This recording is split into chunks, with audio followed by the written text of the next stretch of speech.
Ce qui me fait beaucoup de peine, c'est que toutes les choses, toutes les causes sociales que je peux défendre, par exemple, c'est toutes des choses qui sont réparables d'une certaine façon.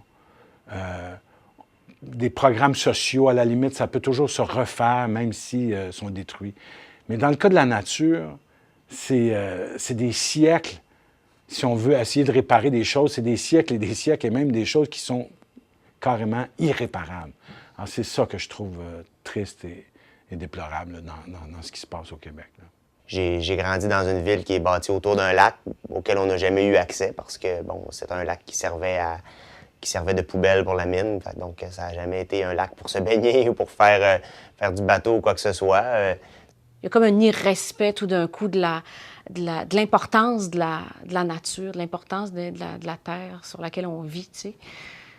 Et puis, on ne reconnaît plus cette force-là, cette richesse-là, puis justement, on l'arnache, on la magane, on l'annule, on l'exploite jusqu'à la fatiguer au maximum. Alors, je pense que si on fait rien là, c'est dans 30, 40 ans qu'on va se rendre compte, les jeunes vont se rendre compte qu'on les a laissés tomber, qu'on a laissé tomber nos richesses, qu'on les a maltraitées.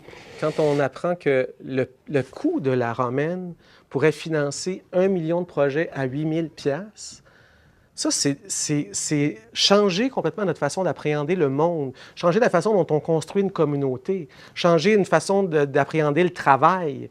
C'est pas créer 400 jobs qui vont durer je ne sais pas combien de mois, puis ensuite que ce monde-là va se ramasser sur le chômage.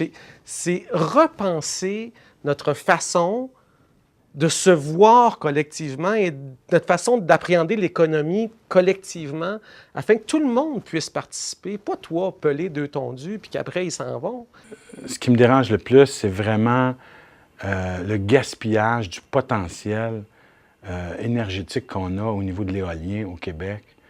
On aurait pu être vraiment une plaque tournante de la production éolienne à tous les niveaux, au niveau industriel des éoliennes elles-mêmes, autant que de la recherche et du développement de cette filière-là.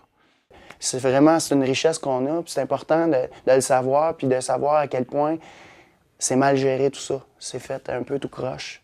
Mais ce qui est effrayant, c'est qu'on a des exemples de pays. Quand on parle de la Norvège ou de la Suède, je ne me souviens plus lequel des deux, ils sont 10 millions, puis ils font 50 fois plus que nous autres. Puis la Suède, ça se compare à peu près au Canada au niveau de la température. On est logiquement rendu là, je trouve, en 2009, de se pencher sur justement une façon de récupérer l'énergie en l'économisant, en fait, puis la récupérer autrement, de l'utiliser autrement, à bon escient, justement en conservant la beauté et les richesses qu'on a au Québec, mais sur la planète aussi, tu sais. Ce qu'on est en train de raconter ici, c'est très logique, c'est fondé sur des réalités. Il me semble que ça donne énormément d'espoir parce que, à un moment donné, quand on a le nez dans la réalité, on dit « bon, ben go ». C'est ramener le monde au travail, redonner de la dignité à ces gens-là, puis c'est aussi assurer la pérennité de ce monde-là pour mes enfants, pour les tiens, pour les enfants de mes enfants. C'est ça, là. Bien évidemment, c'est une bonne idée. Qui c'est qui se raconte ça?